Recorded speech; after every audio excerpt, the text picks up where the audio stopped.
What's up, guys? Chris Brown, otherwise known as Chain Stasis Wellness, coming at you from Train Boston with another wellness moment. Today, I want to talk to you guys about some Oxy. No, not the drug for parties, but the peptide hormone / neuropeptide produced in your hypothalamus, oxytocin. Oxytocin is known as the parenting hormone, the love hormone, and even the social hormone. And it's a very important part of our development as human beings. As babies, it helps us form a connection to our parents, especially to mom, and to our siblings as well. As kids, it helps us socially connect with and identify to our peers. And as adults, it helps motivate us to work well with others and to form strong relationships with our significant others, close friends, and even our coworkers or teammates. It's often released in response to physical touch, but it can be stimulated through social interaction and engagement, and even eating foods. This could be why we link social events to eating so frequently. Oxytocin creates a soothing feeling that has been linked to the release of dopamine and serotonin, which most of you know makes you feel good. So this could be why we get upset when we don't have social interaction like we have in the past few years, or much like missing a workout or missing a meal. Most of you guys have heard of the hangry effect. Well, you get that when you work out a lot and miss your workout as well. You get a little irritated, or in some cases really irritated. Food is the most apparent irritation. You see this from people all the time, whether they work out or not. The effects of oxytocin also become very noticeable when you put a bunch of people in a large room together. The room has to be big enough so they can actually spread out naturally. If you're a nerd like me, you might have heard of this manga series or anime series called Ghost in the Shell. It's called Ghost in the Shell Standalone Complex. Essentially, robots or cyborgs, you put them in a room, they will stand alone, which is definitively different than human beings. Individuals who don't know each other, human beings, you put them in a room big enough to spread out, they will actually group up. You don't have to know each other. You don't have to have like things. You will just move towards that person. That's natural. You don't have to influence that at all.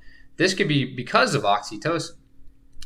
There are definitely more factors as to why human beings do this, but oxytocin paired with other hormones and other learned behaviors throughout our development definitely pushes us this way, and it's likely for survival purposes.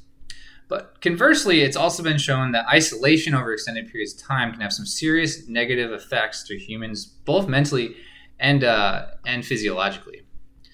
This has become very, very clear over the last year and a half due to COVID-19. But oxytocin isn't strictly good. It can be a double-edged sword, like a lot of things in our body.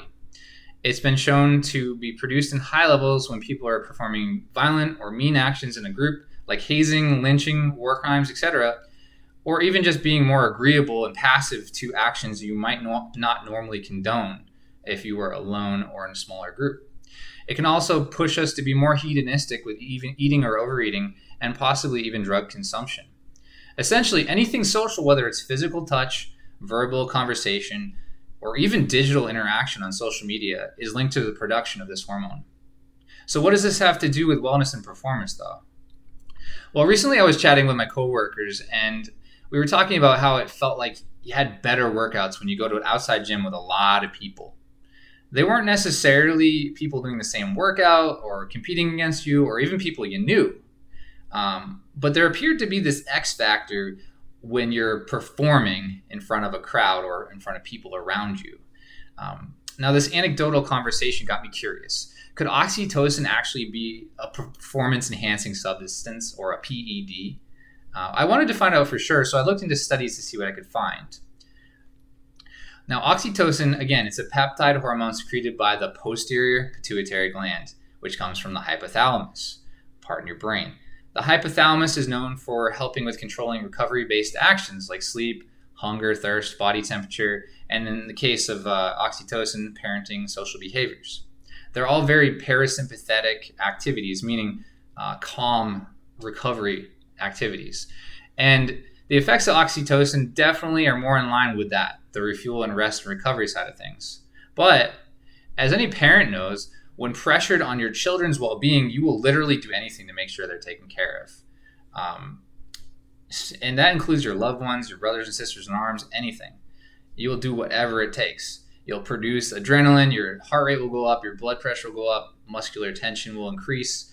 Basically, due to the bond from oxytocin and other things, you will be pushed to do more sympathetic activities or fight or flight activities to protect them.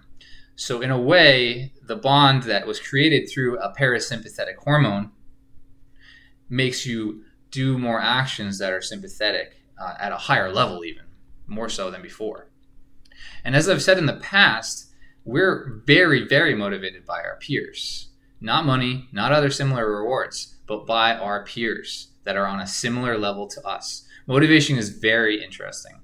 So whether it's lifting a car off your loved one or deadlifting a personal best in front of a group of people, oxy production over time may have helped you get to that point where a crowd can motivate you to a level of super high performance. Additionally, anyone who knows about performance will tell you that your gains actually come from when you're resting and recovering, not while you're actually working out. Oxytocin has a definitive role in that muscle repair that we need to get bigger and stronger. Typically, how we do this is we break down muscle through micro trauma, small little tears in the muscle, and then we heal it to become bigger, stronger, faster, right? So there was a study done on mice where they injected oxytocin under the skin of older mice for 4 days, and then for 5 more days after their muscles were injured or micro trauma. And after the 9-day treatment, they found that the muscles of mice had recovered more from the mice that received oxytocin injections, a lot better than those who had not. Especially in other individuals, in older individuals, it seems that oxytocin is very important for muscular strength and development. One thing that wasn't studied or wasn't brought up in this study was whether these mice had been isolated or not, or whether they were around other mice when the injections were happening. So obviously more studies need to be done, and no studies are perfect, especially when it's animals compared to human beings. But oxytocin could become a viable alternative to hormone replacement therapy as a way to combat the symptoms of both male and female aging and for long-term health benefits. It's pretty interesting. Which in turn, you can kind of look at how this works. It could help combat degenerative mental diseases like Alzheimer's, Parkinson's, dementia, et cetera, et cetera. Again, more studies need to be done. So if you want to increase your performance while at the same time working on your mental health, you may want to try adding the social element to your workout. For many people, this could be group exercise classes. Why do you think people love CrossFit, Peloton, Orange Theory, etc.?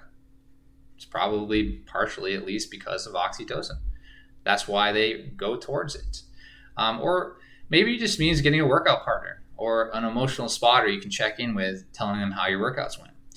But even if you work out alone at your home gym, you can join online groups on social media like Facebook, Instagram, Twitter, and that will help. And it doesn't stop there. The same can go for your nutrition, your mental wellness, your sleep, your respiration, basically all the chain links of wellness. Now, it's still important to have legitimate plans proven to work and not to get blinded by the oxytocin effect and just spin your wheels showing up to group classes, just doing mindless workouts.